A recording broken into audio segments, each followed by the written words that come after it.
شروع اللہ کے نام سے جو بڑا مہربان اور نہایت رحم فرمانے والا ہے۔ سیدنا عبداللہ بن عمر بن عاص رضی اللہ تعالیٰ عنہ سے مروی ہے کہ انہوں نے رسول اللہ صلی اللہ علیہ وآلہ وسلم کو فرماتے ہوئے سنا،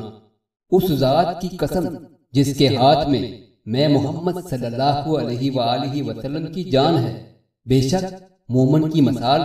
سونے کے ٹکڑے کی طرح ہے، جب مالک اسے بھٹی میں ڈال کر اس پر پھونک مارتا ہے تو نہ وہ تبدیل ہوتا ہے اور نہ کم ہوتا ہے۔ اس ذات کی قسم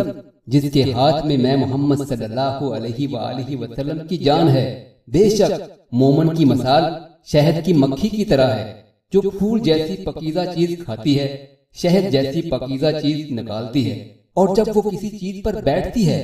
تو وہ اسے نہ توڑتی ہے نہ خراب کرتی ہے۔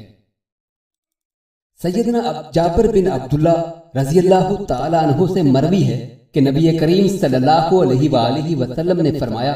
مومن کی مثال گندم کے پودے کی طرح ہے جو کبھی گر جاتا ہے اور کبھی کھڑا ہو جاتا ہے، اور کافر کی مثال صنوبر کے درخت کی سی ہے جو ہمیشہ سیدھا کھڑا ہی رہتا ہے یہاں تک کہ وہ گر جاتا ہے جبکہ اسے کوئی شعور ہی نہیں ہوتا۔